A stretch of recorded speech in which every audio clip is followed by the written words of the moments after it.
Hi, it's Wanda from Melinda Craft, and this is our Paper Creations channel.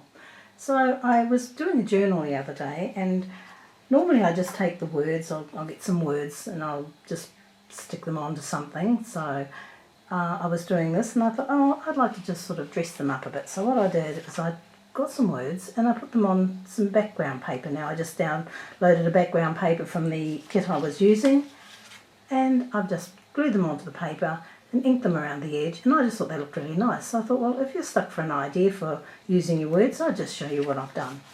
So they just go into an envelope and they will go into the journal. So what I did is I downloaded a sheet of words from Etsy, from one of the shops there, and I'll put the link in the description below. And then I cut them out with my Fiskars cutter, so just cutting between the lines. Now, you can see here I've got a bunch of them already cut, and I find that sometimes I end up with a bit of white. If there's too much white, then I will cut it off, but otherwise I'd simply just ink over it. Inking is my new best friend when it comes to this sort of thing. So as you see here, I've got this one, it's got a bit of white, and just put some ink over it and the white disappears. But if you've got too much white, of course you want to trim it with your scissors, which is what I've done with a few of them. Sometimes I just don't get the line quite right on my Fiskars cutter, but so there you go. You don't see any of the white there at all. So once I've done that, I decide what I'm going to use to glue them onto, and here you can see that I have downloaded a background paper. Now this one is part of the pink and green backgrounds from our kit in our online store, and I'll put a link to them in the description below.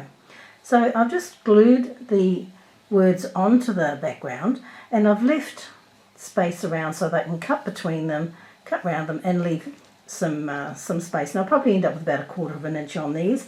On the ones I did for the last journal, I had about 1/2 inch, or just under 1/2 inch. So you decide what you want, and you know, everything looks really nice, so it doesn't really matter.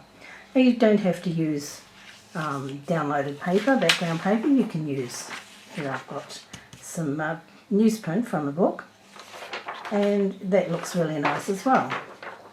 You can also use this piece here was originally from a 6x6 scrapbooking page. This was just a piece of scrapbooking paper that I found lying around, and I thought, oh, I'll just use that for these words as well. And there you are, you have it with the on the wording. So it's you can finish them off in all sorts of ways. Now, as I say, you can cut the words out with your cutter. Got a bit of a glare there. Okay, so you can just cut them out like that, and they're just straight. This one here I've just torn, so you can just see the torn edges. This one here I used the decal cutter. You probably can't see it with the pattern, so I'll just turn it over and you can see there the decal edge, and I use my Tim Holtz decal edge cutter for that, so it's a great little machine if you do a lot of decal edging. And there we are, so there you have it. Quick and easy, and you can make up a bunch of them and have them sitting around ready for when you're ready to use them, or you can just do them on an individual basis as you're making a journal. So, nothing to it. Alright, so thank you for watching, and if you've enjoyed the video, please give us a thumbs up and subscribe to the channel.